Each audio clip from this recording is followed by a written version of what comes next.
Hello students, चलो आ गए सब लोग। लास्ट लेक्चर में हमने क्या डिस्कस किया था? चलो अपने अपने नोटबुक्स ओपन करो। चलो फर्स्ट क्या डिस्कस किया था? डीएनए का स्ट्रक्चर, राइट। जेनेटिक्स पार्ट जो है वो हमने स्टार्ट किया।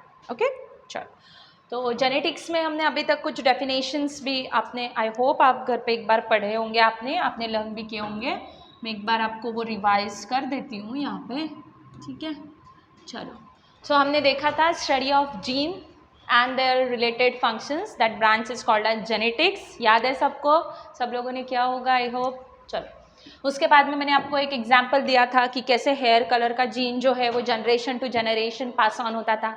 याद है? हमने तब एक एग्जांपल लिया था कि ग्रैंड मदर से मदर में उसकी बेटी में जाता है, फिर उससे वो गर्ल, उसका जो भी डॉटर है उसमें वो जीन्स कैरी फॉरवर्ड हो रहे हैं। तो इस तरीके से हम लोग बोलते हैं कि हाँ इनकी ना खानदान में ही इनकी हेरिडिटी वैसी है। तो इस पर से हमने कुछ हमारे डेफिनेशंस भी बनाए थे। सो इनहेरिटेंस सबसे पहला हमारा डेफिनेशन था, which is was nothing but the transfer of character. What is character? याद है सबको? कैरेक्टर क्या था?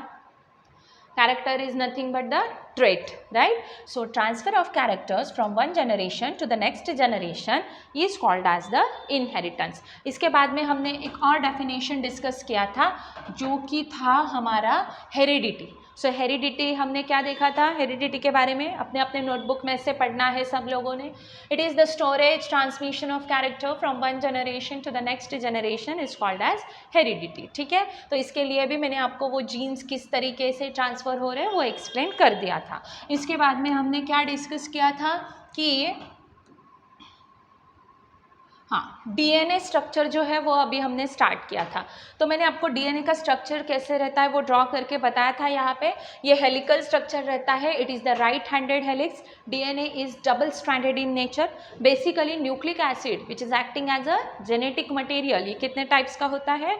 2 टाइप्स का होता है। फर्स्ट जो होगा वो होगा डीएनए और सेकेंड जो होगा that is nothing but your RNA. ये यहाँ पे हमने वो लिख लिया था। फिर डीएनए का फुल फॉर्म हमने लिखा था कि it is the deoxyribose nucleic acid, whereas RNA stands for the ribonucleic acid. Deoxy के लिए deoxy word क्यों था? Because at the second carbon there is a absence of oxygen, इसीलिए हमने उसको नाम दिया है deoxy.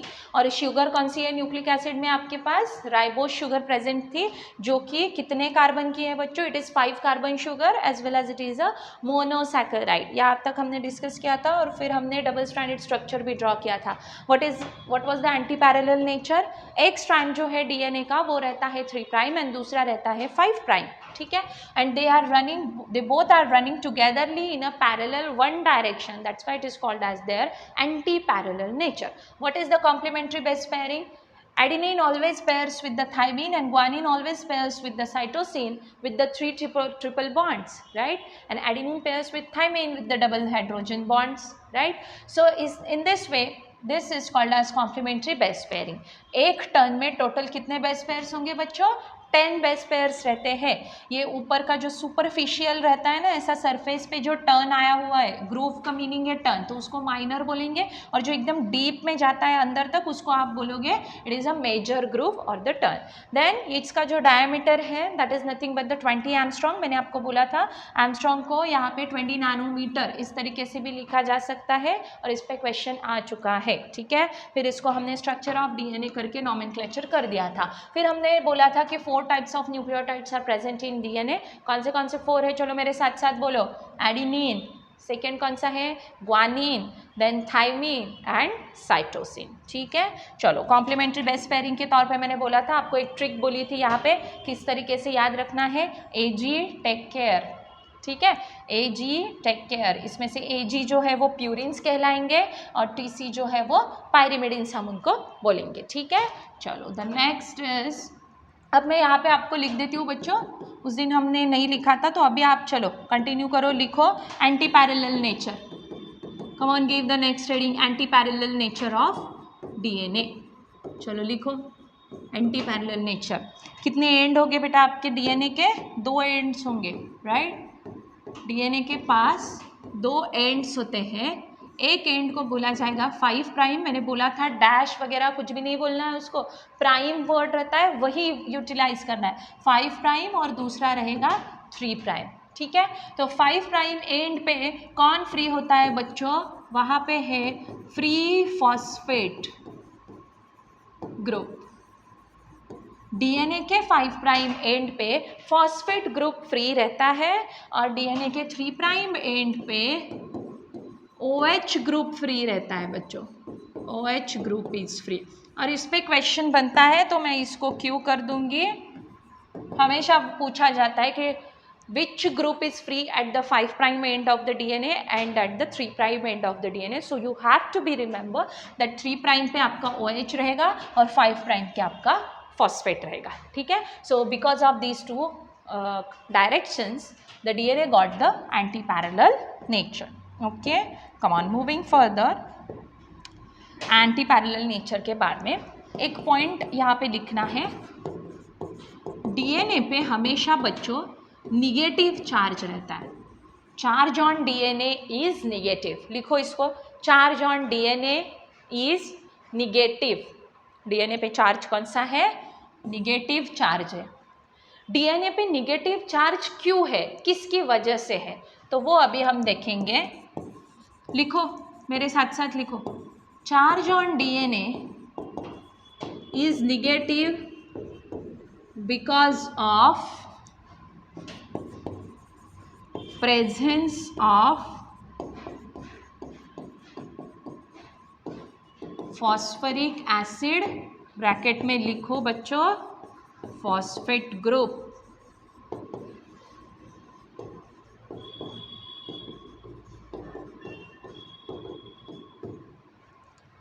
Come on, write down fast. चलो सी हियर, डीएनए पे आपके चार्ज कौन सा रहेगा? Negative charge. And that negative charge is because of, वो किसके वजह से है? बिकॉज डीएनए में फॉस्फोरिक एसिड नाम का एक कंपोनेंट प्रेजेंट है जिसके पास फॉस्फेट ग्रुप होता है बच्चों। ठीक है, और उसके वजह से डीएनए पे चार्ज कौन सा मिलता है? डीएनए को नेगेटिव चार्ज। हमेशा याद रखना, डीएनए पे चार्ज कौन सा है? Negative charge. बोलो मेरे साथ साथ, डीएनए पे चार्ज कौन सा है? Negative charge. And that negative charge on DNA is because of phosphoric acid जिसमें फॉस्फेट ग्रुप प्रेजेंट रहता है। आ गया समझ में सबको? ओके, चलो। तो अब मुझे एक बात बोलो कि अगर मेरे पास कोई एक डीएनए है और मुझे उसको कुछ प्रोटीन्स बाइंड करवाने हैं, तो उस प्रोटीन्स पे कौन सा चार्ज होना चाहिए? क्या लगता है आपको? ज़रा सोचो इस बारे में। डीएनए पे अगर निगेटिव चार्ज है और मेरे पास ऐसे कुछ प्रोटीन्स है जो मुझे उस डीएनए को जाके बाइंड करवाने हैं, तो उस प्रोटीन्स पे कौन सा चार्ज होना चाहिए? क्या एक्सपेक्टेड है आपको? उस प्रोटीन्स पे पॉजिटिव चार्ज होना चाहिए, निगेटिव चार्ज होना चाहिए कि न्यूट्रल होना चाहिए? सोचो। तो बच्चों, अगर जो proteins which binds to DNA, जो डीएनए को जाके बाइंड होने वाले हैं, ठीक है, उन प्रोटीन्स को कहा जाता है, यूकैरियोट्स में एक वर्ड है उसको बोला जाता है हिस्टोन। कौन से प्रोटीन्स बोला जाएगा उनको? हिस्टोन, जो कि डीएनए को जाके बाइंड होते हैं। और फिर उस प्रोटीन्स पे चार्ज कौन सा रहेगा? ज़रा एक छोटा सा एक लॉजिक यहाँ पे अप्लाई करना।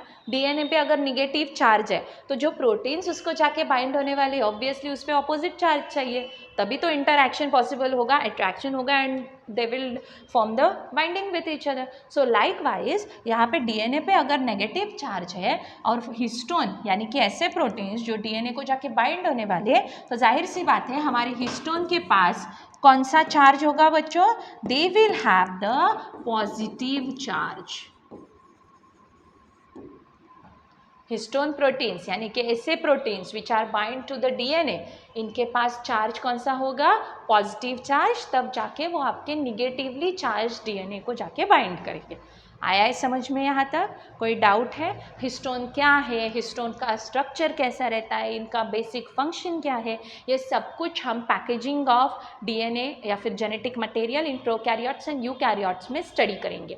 फिलहाल तो आपको सिर्फ इतना याद रखना है कि हिस्टोन जो है वो प्रोटीन्स है जो कि डीएनए को बाइंड करते हैं और उन पे पॉजिटिव चार्ज मैटर करता है, क्योंकि हमारे डीएनए पे निगेटिव चार्ज है। दूसरी एक इम्पॉर्टेंट बात कि हिस्टोन्स जो है है ना, they are the feature of eukaryotes only. ये सिर्फ और सिर्फ यूकैरियोट्स में प्रेजेंट है। कौन? Histone molecules. वो प्रोकैरियोट में नहीं पाए जाते।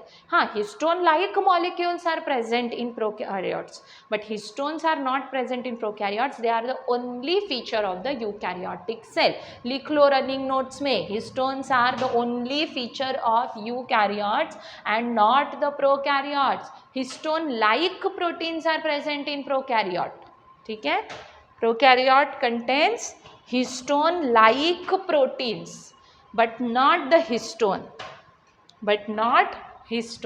because histones are present only in the eukaryotes. ठीक है, यहाँ तक किसी को कुछ डाउट है? एंटी पैरेलल नेचर समझ में आ गया है सबको? एक एंड रहेगा 5 प्राइम, दूसरा एंड रहेगा 3 प्राइम। ठीक है, चलो सी हियर, ये कैरेक्टर हमारा हो गया, एंटी पैरेलल हो गया। माइनर एंड मेजर ग्रुप मतलब यानी कि टर्न्स रहेंगे। ये एक टर्न में 10 बेस पेयर्स रहेगा। A binds with hydrogen bond with the thymine and G triple bond with cytosine, diameter हो गया। ठीक है, अब हम बात करते हैं बच्चों आरएनए की। Give the next heading as RNA. RNA stands for the ribose nucleic acid. Most of the viruses में बच्चों RNA is acting as a genetic material. Eukaryote के केस में RNA is not acting as a genetic material. Okay? In case of viruses जो है हमारे उसमें RNA is acting as a genetic material. ठीक है? Then RNA also contains single stranded structure. इनका structure कैसा है? Single stranded structure. डीएनए का स्ट्रक्चर कैसा था बच्चों? डबल स्ट्रैंडेड था। आरएनए का कैसा है? Single stranded. तो आपको आज होमवर्क में ये बात लिखनी है, difference between DNA and RNA. लिख लो question for your homework, right down. Difference between DNA and RNA, ये होमवर्क के लिए क्वेश्चन है। इसमें आपको सारे पॉइंट्स लिखने हैं कि what is the difference between DNA and RNA. ठीक है, एक तो हो गया वो डीऑक्सी वाला, क्योंकि आरएनए पे ऑक्सीजन है, डीएनए पे नहीं है, इसलिए तो हमने डीएनए का नाम दिया था डीऑक्सी, है ना। सिमिलरली सो यहाँ पे इनका स्ट्रक्चर में भी डिफरेंस है। डीएनए में डबल स्ट्रैंडेड है, यहाँ पे सिंगल स्ट्रैंडेड स्ट्रक्चर है। और एक बहुत ज़्यादा जो कि हमें याद रखना है बच्चों एकदम अच्छे से, वो पॉइंट अभी हम लिखेंगे, and that is nothing but the nucleotides of RNA. RNA के न्यूक्लियोटाइड्स बच्चों। इन case of RNA, adenine pairs with uracil, guanine triple bond with cytosine. Why? Because RNA के केस में थाइमिन इज एब्सेंट। मैं यहाँ पे लिखती हूँ thymine is absent in RNA। और दूसरा मैं पॉइंट यहाँ पे लिखूंगी बच्चों, आपको भी लिखना है side by side. Instead of thymine कौन प्रेजेंट है? यूरासिल। यू से डिनोट करेंगे हम उसको, is present. Instead of thymine uracil is present. बिल्कुल भूलना नहीं है बच्चों, ये बहुत ज़्यादा इंपॉर्टेंट है ये, कि adenine always pairs with uracil. Basically यहाँ पे थाइमिन आना चाहिए था, लेकिन वो किसके केस में? डीएनए के केस में। आरएनए के केस में यहाँ पे थाइमिन नहीं रहेगा, यूरासिल रहेगा, इसलिए यू लिखा है। और जी का तो सेम है, वो सी ही रहेगा। ठीक है, चलो लिख लो एक बार अच्छे से, 2 मिनट इसको पढ़ लो। ये बेसिस आपको लर्न करने हैं कि in case of RNA thymine will not be there, instead of thymine it will have an uracil as a nucleotide base and G will pair with C. यहाँ तक हो गया है सबका। instead of thymine uracil is present. चलो मैं अभी आपको एक सीक्वेंस देती हूँ बच्चों, फिर आपको समझ में आ जाएगा कि मैं किस बारे में आपको बात कर रही हूँ। सी हियर, ये है मेरे पास डबल स्ट्रैंडेड डीएनए। ठीक है, ये है मेरे पास डबल स्ट्रैंडेड डीएनए। इसका सीक्वेंस कुछ इस तरीके से है।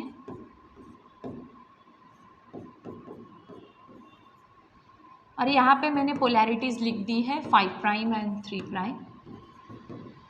Tell me the sequence of, इसको लिखो आपके बुक में, this is question, what will be the, लिखो चलो जल्दी, what will be the sequence of 3 prime to 5 prime strand.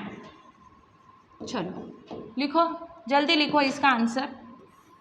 5 prime to 3 prime का आपको सीक्वेंस दिया हुआ है, आपको कौन से स्ट्रैंड का पूछा है, ये कॉम्प्लीमेंट्री स्ट्रैंड का सीक्वेंस आपको यहाँ पे पूछा है। बोलो क्या रहेगा सीक्वेंस, लिखो अपने अपने नोटबुक में, फिर जब मैं बोर्ड पे लिखूंगी तब उसको चेक करना कि आपका करेक्ट है कि नहीं। Come on write down it fast, fast लिखना है, सोचो ज़रा इसके बारे में, इसके कॉम्प्लीमेंट्री बेस पेयरिंग अभी हमने डिस्कस किए थे। बोलो वहाँ पे क्या आएगा, लिखो नोटबुक में everybody, come on.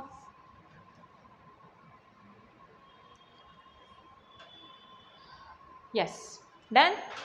It's very easy. See here how it's easy. Adenine को हमेशा पेयर किया जाता है थायमिन के साथ। थायमिन यहाँ पे हम लिख सकते हैं क्योंकि ये कौन है, डीएनए है। अगर ये आरएनए होता था तो यहाँ पे मैं क्या लिखती थी, यूरैसिल। ठीक है, come on, G with C, G G adenine and C. So this is the correct sequence for the second strand and that is the 3 prime to 5 prime. चलो चेक करो एवरीवन अपने अपने नोटबुक में, यही sequence आया है कि check करो आपका, इसका आंसर है ये क्वेश्चन का। What will be the sequence of 3 prime to 5 prime strand? So it will be this TCG GAC. Come on, check it. लिख लो। Done everyone? Done? Okay. चलो और एक क्वेश्चन दे देती हूँ आपको, लिखो मेरे साथ साथ।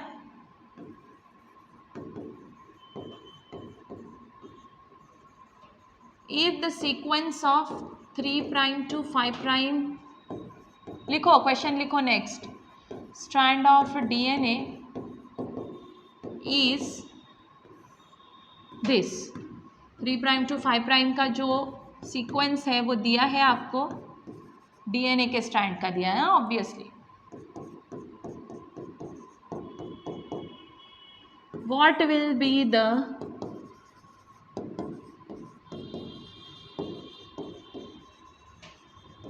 Sequence of mRNA, M stands for the messenger RNA. Find out करो क्या सीक्वेंस रहेगा आरएनए का। सी हियर, अब कैसा होगा, 3 प्राइम टू 5 प्राइम स्ट्रैंड आपको दिया हुआ है डीएनए का, उसका सीक्वेंस आपको दिया है ATGC-TAT। ठीक है, तो इसका कॉम्प्लीमेंट्री पहले आपको लिखना पड़ेगा और जिसका नाम होगा 5 प्राइम टू 3 प्राइम। आया समझ में? इस स्ट्रैंड पे से आप इसका complementary that is 5 prime to 3 prime का सीक्वेंस लिख सकते हो। कैसे? ए का कॉम्प्लीमेंट्री कौन आएगा बच्चों, थायमिन, इसका adenine, cytosine, guanine, adenine, thymine, adenine. Understood? So this will be the sequence of 5 prime to 3 prime. अब आपको तो पूछा गया है कौन से स्ट्रैंड का सीक्वेंस, एमआरएनए का सीक्वेंस आपको पूछा गया है कि क्या होगा। याद रखना एमआरएनए जब बनता है तब डीएनए के 3 प्राइम टू 5 प्राइम स्ट्रैंड को वो यूज़ करता है एज अ टेम्पलेट के तौर पर। तो इस 3 प्राइम टू 5 प्राइम स्ट्रैंड का हम सीक्वेंस देखेंगे और हमारा एमआरएनए यहाँ पे बनाएंगे। चलो अब कैसे बनाएंगे, 3 प्राइम टू 5 प्राइम ये वाला स्ट्रैंड कंसिडर करना है और इसके कॉम्प्लीमेंट्री एमआरएनए में लिखने हैं आपको। सो एडिनिन का कॉम्प्लीमेंट्री क्या आता है बच्चों, थायमिन, लेकिन ये तो आरएनए है तो मैं यहाँ पे लिखूंगी यूरैसिल। टी का complementary adenine, cytosine, guanine, T का कॉम्प्लीमेंट्री एडिनिन, एडिनिन का कॉम्प्लीमेंट्री यूरैसिल और adenine. So this will be the sequence of your mRNA. चलो लिख लो इसको, लिख लो इस क्वेश्चन को, this will be the sequence of your mRNA. Come on, write down this fast. Write it. इस टाइप के क्वेश्चंस आपको सीईटी में और नीट में पूछे जाएंगे बच्चों, कि क्वेश्चन में आपको एक स्ट्रैंड का सीक्वेंस दिया होगा and you have to find out the complementary of that respective strand. ठीक है, और आपको ये बेस पेयरिंग सिर्फ आरएनए के लिए थोड़ा सा आपको याद रखना है कि instead of thymine you have to put it down as uracil. चलो लिख लो जल्दी से, राइट डाउन।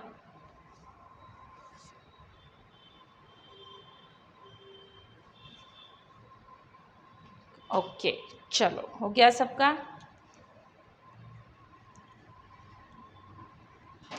प्रीवियस इस पे चलते, ये मैंने 2 क्वेश्चंस लिए थे आपको। तो हमने आरएनए के बारे में डिस्कस किया था, उसके जो न्यूक्लियोटाइड्स है वो भी हमने डिस्कस किया, वो सिंगल स्टैंडर्ड है, मोस्ट ऑफ द वायरसेस में है। देन उसका फुल फॉर्म डिस्कस किया, थायमिन की जगह पे यूरैसिल होगा, वो भी हमने डिस्कस कर लिया था। ठीक है, नेक्स्ट अभी हम डिस्कस करेंगे आरएनए के टाइप्स क्या रहते हैं। तो आप नेक्स्ट सब हेडिंग दे दो, आरएनए टाइप्स ऑफ आरएनए। पहला जो आरएनए का टाइप होता है बच्चों, it is called as the, small m लिखना है, आरएनए कैपिटल लिखना है। It is called as the messenger RNA. उसको आप क्या बोलोगे? Messenger RNA. दिख रहा है बच्चों, मैं बोल रही हूँ आपको, आप लिखो उसको, मैं यहाँ पे लिख देती हूँ नेक्स्ट पेज पे। फर्स्ट टाइप जो होगा वो होगा mRNA, जिसको आप बोलोगे मैसेंजर आरएनए।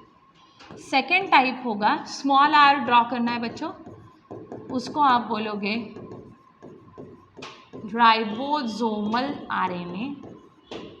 और थर्ड टाइप रहता है आरएनए का, that is the tRNA, which is called as the transfer RNA. ठीक है, tRNA को क्या बोलोगे? Transfer RNA. These are the 3 types of the RNA. ये आरएनए के 3 टाइप्स है, मेरे साथ साथ बोलो, types of RNA. There are 3 types of RNA. First RNA कौन सा है? mRNA, rRNA, tRNA। ठीक है, ये तीनों जो है ये टाइप्स है आपके आरएनए के टाइप्स है। ये किसके टाइप्स है? ये आरएनए के टाइप्स। ओके, चलो, तो यहाँ तक हमने क्लियर किया। इनके सबके रोल्स वगैरह हम जब हमारा सिलेबस स्टार्ट होगा तो चैप्टर में उसको डिस्कस करेंगे। फिलहाल तो अभी ये बेसिक चल रहा है हमारा, बेसिक फाउंडेशन कोर्स। तो इसके लिए आपको सिर्फ इतना याद रखना है कि आरएनए के 3 टाइप्स रहेंगे, mRNA, rRNA and the tRNA। Got it everyone?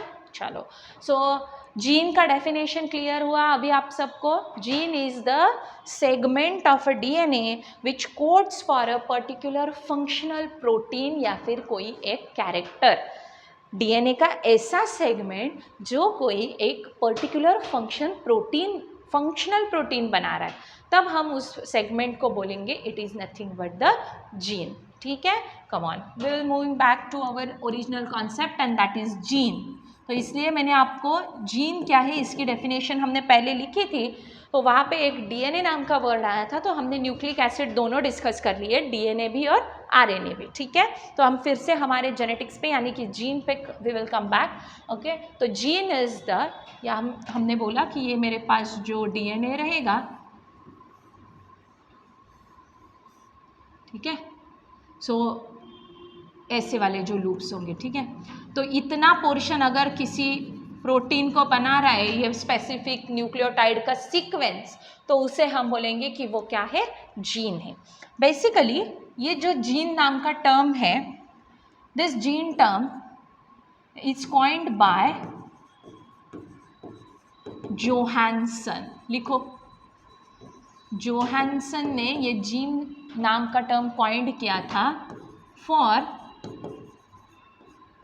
The Mendel's factor. जैसे मैं लिख रही हूँ डबल इन्वर्टेड कॉमास में, वैसे ही आपको भी लिखना है। ओके, चलो, so for the Mendel's factor यानी कि क्या?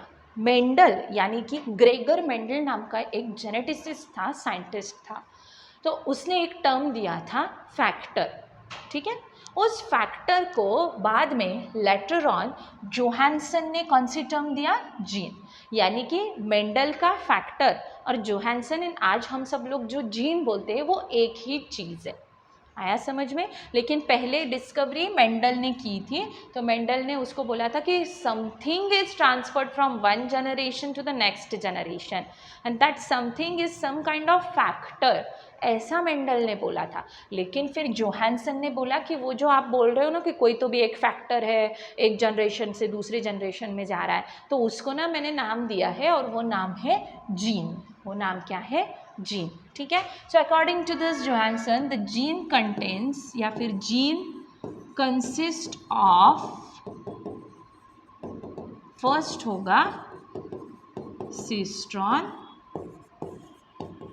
म्यूटॉन, and the third one is recon. So लिख लो इसको. जीन कंसिस्ट ऑफ 3 फैक्टर्स या फिर 3 सेगमेंट्स, जिसको हम बोलेंगे cistron, muton and Recon.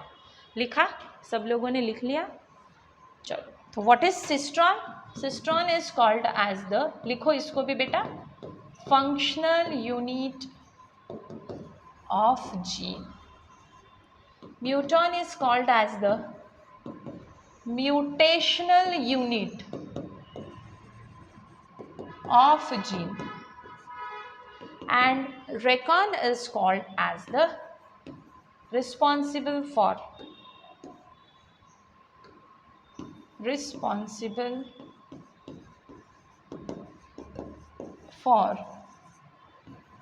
recombination.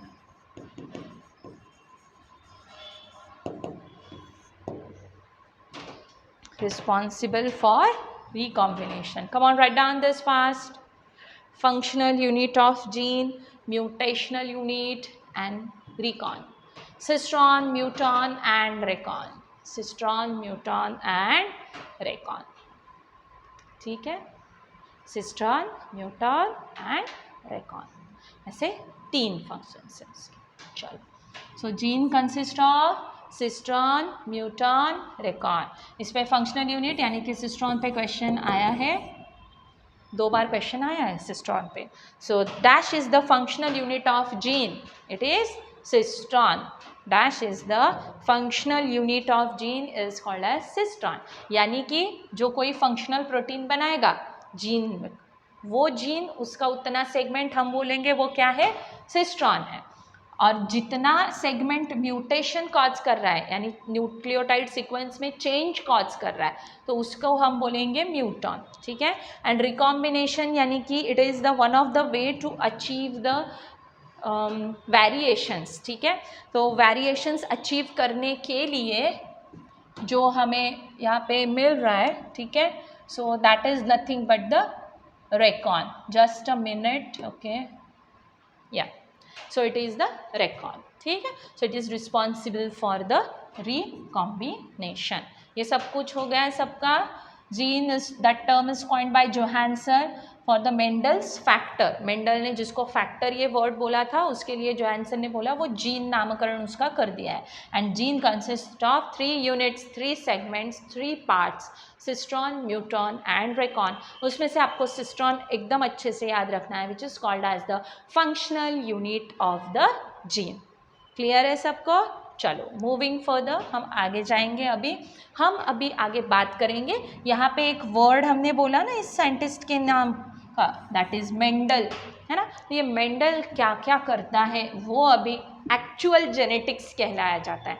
तो सी हियर, ग्रेगर मेंडल जो है, ग्रेगर मेंडल ये एक जेनेटिसिस्ट था बच्चों. अभी नोटबुक्स जो है वो 2 मिनट के लिए साइड में रख दो. ये स्टोरी ज़रा अच्छे से सुन लेना कि मेंडल का वर्क कैसा था एंड वो क्या बेसिकली कर रहा था. ठीक है? इस मेंडल को ना बच्चों कहा जाता है फादर ऑफ जेनेटिक्स.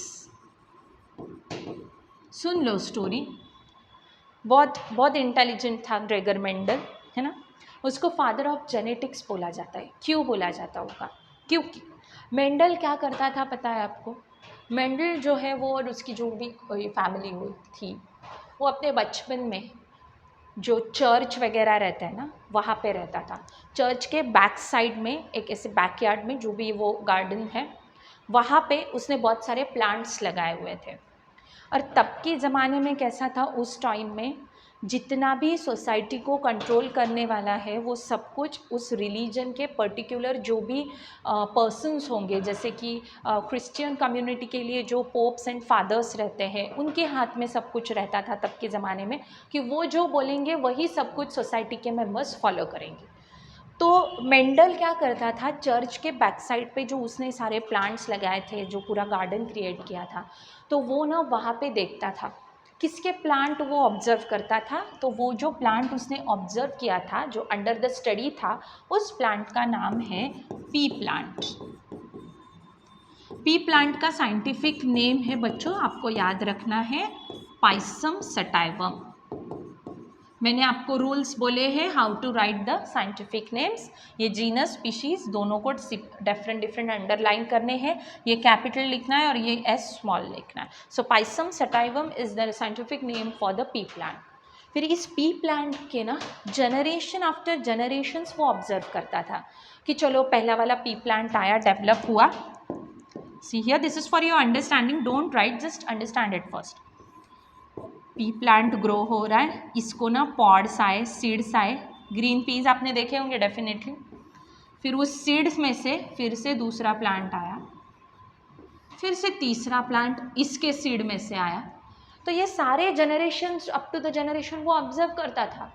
फिर वो क्या देखता था कि अगर इस पी प्लांट में पर्पल कलर का फ्लावर है तो इसमें भी पर्पल कलर का ही फ्लावर आ रहा है। अगर दूसरे पी प्लांट में वाइट कलर का फ्लावर है तो उसके नेक्स्ट जनरेशन में वाइट कलर का ही ऑब्जर्व हो रहा है। तो ऐसे क्यों हो रहा है उसका वो पूरा वो नोट डाउन करके रखता था नोटबुक में।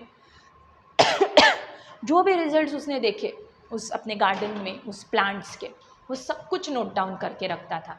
और उसने पता है वो पूरा ऐसा बुक बना के रखा, लेकिन वो डरता था कि ये अगर मैंने पब्लिश किया तो ये सारी जो कम्युनिटी है ये इसको बोलेगी कि ये तो मैजिक कर रहा है, ऐसा कर रहा है, ब्लैक मैजिक कर रहा है, ये ऐसा साइंस वाइंस कुछ नहीं रहता, ये कुछ भी बोल रहा है। तो इन सारी चीज़ों से वो डरता था और उसने वो जल्दी पब्लिश नहीं किया, सामने वो बुक जल्दी नहीं आई। फिर किसी और ने, दूसरे ही साइंटिस्ट ने, उसको वो पता चला, उसने वो बुक देखी एंड फिर उसने मेंडल के नाम से ही उस थेसिस को पब्लिश किया कि मेंडल की फिर इतनी सारी डिस्कवरी की हुई है, ये पूरे वर्ल्ड के सामने आ गई। ठीक है, तो इसीलिए ग्रेगर मेंडल को कंसिडर किया जाता है फादर ऑफ जेनेटिक्स, क्योंकि उसने तब के ज़माने में क्या बोला था कि how this purple colour flower is transferred to the next generation.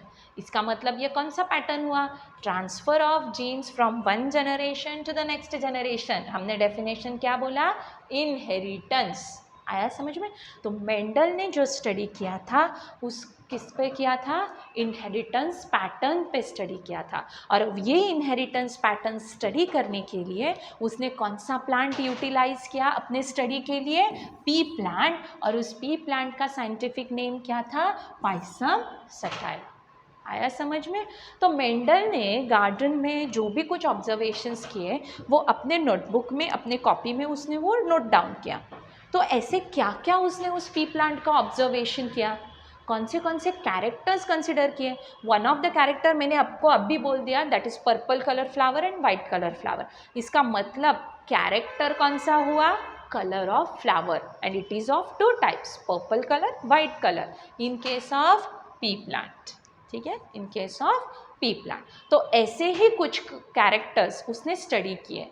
और उसने टोटल कितने कैरेक्टर स्टडी किए थे पी प्लांट के, टोटल उसने स्टडी किए थे बच्चों 7 कैरेक्टर्स उसने स्टडी किए थे। कितने कैरेक्टर स्टडी किए थे, टोटल 7 कैरेक्टर्स पी प्लांट के उसने स्टडी किए थे। और ये 7 कैरेक्टर्स जो हैं वो पी प्लांट में 7 डिफरेंट क्रोमोसोम्स पे लोकेटेड थे, 7 डिफरेंट क्रोमोसोम्स पे लोकेट किए हुए थे। अब क्रोमोसोम क्या है ये हम इस बेसिक फाउंडेशन कोर्स में देखेंगे। आया समझ में। फिर उसके बाद में हम फिर से हमारे मेंडल का जो भी पाइसम सटाइवम के साथ स्टडी था, इनहेरिटेंस था, कौन से कैरेक्टर्स उसने कंसिडर किए थे, इस पे आ जाएंगे। सबसे पहले तो हमें बेसिक पता होना चाहिए, तो हम अभी बात करेंगे कि क्रोमोसोम्स यानी कि क्या। तो चलो नेक्स्ट सब हेडिंग आप दे दो, क्रोमोसोम्स।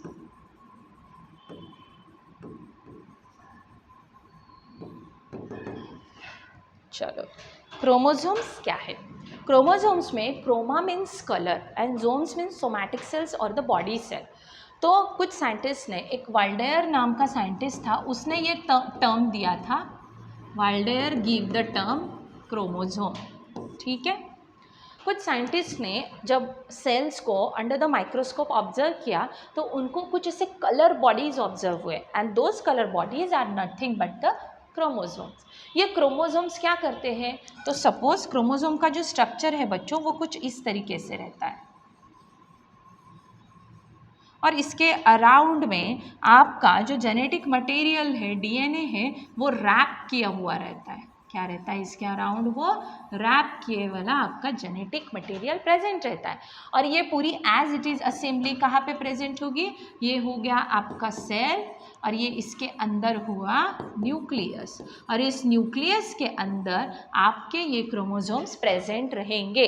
ठीक है। अब ह्यूमंस के पास कितने क्रोमोसोम्स हैं? ऐसे क्रोमोसोम ह्यूमंस के पास एग्जाम में पहले देखना है कि क्वेश्चन में टोटल नंबर पूछा है कि पेयर्स पूछे हैं। मोस्ट ऑफ द स्टूडेंट्स यहाँ पे गलती करते हैं। सो ह्यूमंस के पास टोटल नंबर ऑफ क्रोमोसोम्स है 46। ठीक है। एंड अगर पेयर्स अगर पूछे गए तो it will be 23 pairs. Bacteria के पास सिंगल क्रोमोसोम रहता है बच्चों। बैक्टीरिया यानी कि आप इसको प्रोकैरियोट्स भी लिख सकते हो, कोई भी वर्ड इसमें से आपको पूछा जा सकता है। उसके पास 1 या फिर सिंगल क्रोमोसोम प्रेजेंट रहेगा। बच्चों अभी क्या होता है पता है आपको? वो जानबूझकर, अभी आपको यहाँ पे नॉलेज मिल गया कि बैक्टीरिया के पास सिंगल क्रोमोसोम है, लेकिन वो आपके एप्लीकेशन ऑफ नॉलेज पे क्वेश्चन करेंगे नीट में। किस तरीके से? यहाँ पे तो आपको नॉलेज मिल गया है कि बैक्टीरिया के पास सिंगल क्रोमोसोम प्रेजेंट है, तो वो क्या करेंगे, आपको ना एक बैक्टीरिया का नाम दे देंगे। फॉर एग्जाम्पल मैं यहाँ पे लिख रही हूँ ई कोलाई, या फिर एस टाइफी, या फिर न्यूमोनी। ये सारे बैक्टीरिया है बच्चों। इसमें से कोई भी एक नाम दे देंगे और आपको पूछेंगे it contains dash number of chromosome. फिर आपको लगेगा अरे बाप रे, ये तो सिलेबस में दिया ही नहीं था, फिर कैसे आ गए, हम इसको चैलेंज करेंगे। But it's not like that. Okay, आपके टेक्स्ट बुक में अगर दिया हुआ है कि bacteria and prokaryotes contains the single number of chromosome, तो डेफिनेटली क्या ये सारे बैक्टीरिया में नहीं आते? यस, ये सारे किस में आते हैं? बैक्टीरिया में ही आते हैं। ठीक है। तो बैक्टीरिया ई कोलाई आए, या फिर वहाँ पे एस टाइफी आए, या फिर और कोई बैक्टीरिया आए, उसमें पूरा कितना क्रोमोसोम रहेगा? Single chromosome will be there. Got it? Come on. The next sub heading is the structure of chromosome. इतना हम फिनिश कर लेंगे बच्चों, स्ट्रक्चर ऑफ क्रोमोसोम। ठीक है। तो स्ट्रक्चर ऑफ क्रोमोसोम कुछ इस तरीके से रहेगा। Come on, draw it.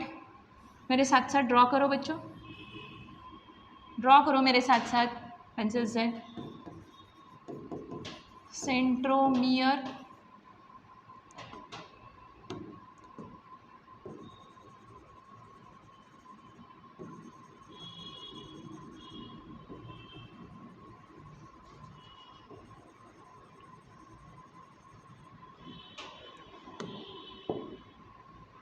these are the ends of the chromosome which is called as telomere.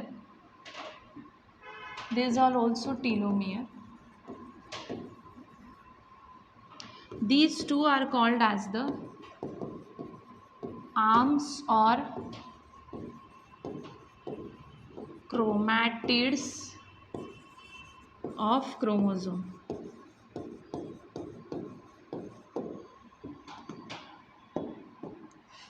लिखो लिखो इसको, चलो। सो टीलोमियर को बोला जाता है बच्चों एंड्स ऑफ क्रोमोसोम। सेंट्रोमियर को बोलेंगे it is the central part, है ना बच्चों, ये ना एकदम सेंट्रल पॉइंट है। ठीक है, जहाँ पे इन दोनों क्रोमैटिड्स को ना हमने ऐसे पकड़ के रखा है। क्या करके रखा है? पकड़ के रखा है। So it is the point where two sister chromatids are held together. Centromere यानी कि क्या है? It is the point where two sister chromatids are held together. इन दोनों सिस्टर क्रोमैटिड्स को वहाँ पे पकड़ के रखा है। ठीक है। तो इसीलिए उसको क्या बोल रहे हैं हम लोग, सेंट्रोमियर, जो कि सेंट्रल पार्ट है। टेलोमियर्स को हमने बोला they are the ends of chromosome, और यहाँ पे हम लिख देंगे this is nothing but the structure of chromosome, structure of chromosome, it is structure of chromosome. Done everyone? Centromere को लिखो, it is the point where two sister chromatids are held together. दोनों sister chromatids को पकड़ के रखने वाला जो हमारा पॉइंट है उसको हम सेंट्रोमियर बोल रहे हैं। चलो लिखो, डायग्राम हो गया है सबका, यस और no? Come on fast, draw it fast.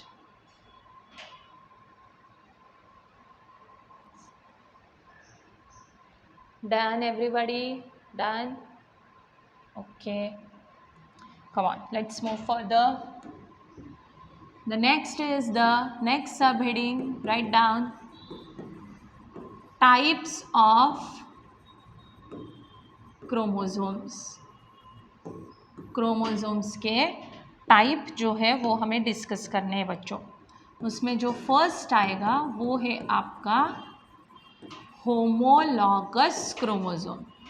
Homologous chromosome का डेफिनेशन क्या है वो हम यहाँ पे डिस्कस करेंगे, ठीक है।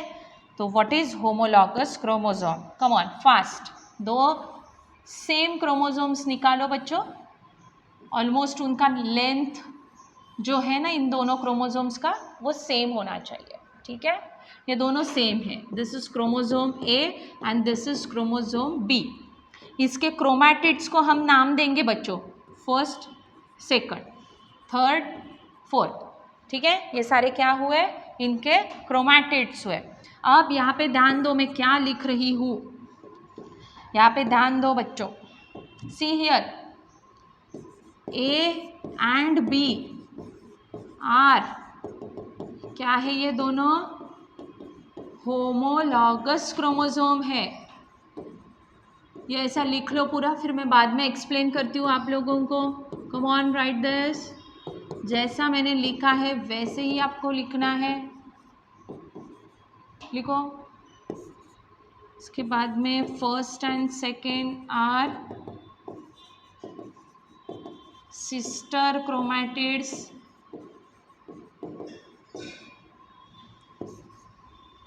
और थर्ड एंड फोर्थ भी सिस्टर क्रोमैटिड्स है, आप पूरा लिखो वहाँ पे। Then first and third, first and fourth, second and third, second and fourth, all are the, इन सबको बोलोगे, क्या बोलोगे उसको, नॉन सिस्टर क्रोमैटिड्स। यहाँ तक लिख लो बच्चों, फिर मैं बाद में आपको ये एक्सप्लेन कर दूँगी, ठीक है। फाइन, चलो यहाँ तक आप लिख दो उसको, होमोलॉगस क्रोमोसोम को। ये डायग्राम ड्रॉ करके इतना लिख देना, ठीक है। फिर मैं बाद में आपको एक्सप्लेन करूँगी, इसका डेफिनेशन लिखेंगे हम कि होमोलॉगस क्रोमोसोम्स क्या है, फाइन। और उसके बाद में हम ये sister chromatid, non sister chromatids क्या रहते हैं वो भी मैं आपको एक्सप्लेन करूँगी, ठीक है। So for now we will stop here. आप ये जो डायग्राम है ये ड्रॉ कर लेना, ठीक है। If you are having any doubt you can ask. Thank you.